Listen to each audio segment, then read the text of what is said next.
Pada hari Sabtu yang lepas, tim Tudia telah menyaksikan kemeriahan Dataran Drag Battle 2016 di Dataran Merdeka yang menyaksikan perlumbaan motosikal dengan trek lurus sepanjang 201 meter, di mana peserta yang mencatat masa terpantas diangkat sebagai pemenang. Terdapat 6 kelas yang dipertandingkan hari tersebut. Antaranya ialah jentera bermotor 2 roda dari kumpulan 2 strok dan 4 strok seperti skuter, superbike berkuasa tinggi dan jentera tempur yang telah dimodifikasi dari enjin Yamaha seperti 125Z, RXZ dan LC. Perlumbaan drag ini juga menguji kemahiran mekanik tempatan untuk mengubah suai sisi enjin pada tahap maksimum dengan mementingkan ciri-ciri keselamatan dari pihak penganjur, peserta dan pengunjung. Kami juga berpeluang menemu bual beberapa peserta yang sering menyertai sukan permotoran drag yang dianggap sukan ekstrim bagi individu yang berhati kering. Sebab dia menguji kita punya skill dalam modifikasi motosikal. Daripada saya kecil lagi, family saya memang dah ikut drag, kira dari turun-temurun memang dah ikut drag race. Jadi itu jadikan sebagai aktiviti keluarga dalam keluarga saya. Sukan motor ni mencabar dan kaji kemampuan kita. Lepas itu kawan, boleh jumpa kawan banyak. Dari kecil pun dah bergiat dengan drag race untuk kapten ni lah. Dan saya dah tinggalkan kategori kapten dan upgrade tu kategori superbike lah. Sukan pemotoran ni dia, di negara kita, dia dah lama. Kita pun ada perumba yang hebat-hebat. So tak salah, minat tu datang dari muda. Event ni memang bagus lah untuk anak-anak muda lah. Untuk mengelakkan mereka dari terlibat dengan kategori lumba haram. So kita sediakan track yang khas untuk dia, untuk lumba. So mereka takkan menyusahkan pengguna jalan raya yang lain lah. Sebenarnya bagus, kalau boleh pun banyakkanlah ke macam ceramah ke sekolah-sekolah ke. Jadi kita kena tunjuk kalau nak racing ni tempat dia. Bukan kat jalan raya. Positif dia macam ni, dia anjurkan event macam ni, so orang lagi semangat lah untuk follow event-event macam ni kan.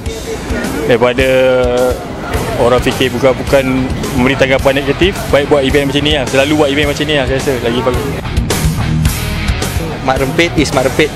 Kita ni ya cuma pecinta motor.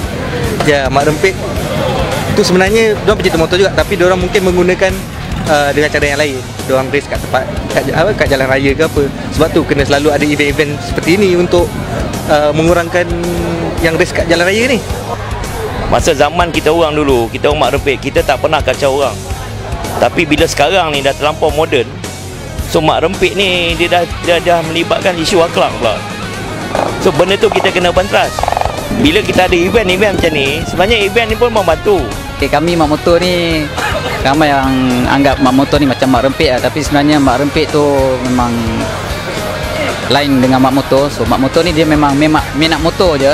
So dia bukan Mak Rempit, lumba haram apa kan. So, contoh seperti Mak Rempit bukan daripada golongan orang yang tak bagus. Diorang pun mungkin ada orang kata idea yang untuk elok, untuk bangunkan diri diorang. Contoh macam tak nak ditangkap polis ke apa. Contohnya diorang belajar cari pomen-pomen tengok diorang ni punya cara tunggangan motosikal diorang tu bagus. Dan insya-Allah macam sekarang ni banyak dah joki-joki yang dilahirkan dalam Malaysia yang boleh buat rekod kebangsaan kan, yang boleh memberikan persaingan yang sengit. Saya sokong memang bagus pasal dia mengelakkan daripada gejala lumba haram dan lebih ramai masyarakat kita menyertai dan menunjukkan skill dalam modifikasi motosikal. Macam saya cakap tadi, kalau boleh setiap negeri tu sediakan satu litar khas untuk anak-anak muda lah. Pasal saya dari Terengganu memang ada drag race lah, track untuk race je. So dari situ banyak meledakkan saya kepada drag race lah. Untuk anak-anak muda ni lah, kalau boleh tu kurangkanlah orang kata aktiviti lumba haram. Contoh ingin jadi seorang rider ataupun joki yang terkenal, cari jalan untuk tempat yang kita boleh belajar. So impian saya nak negara kita ni, Malaysia, akan ada setanding dengan perumba-perumba andalan dunia. Kalau nak race, mari sini. Bukan kat jalan raya. Track ada.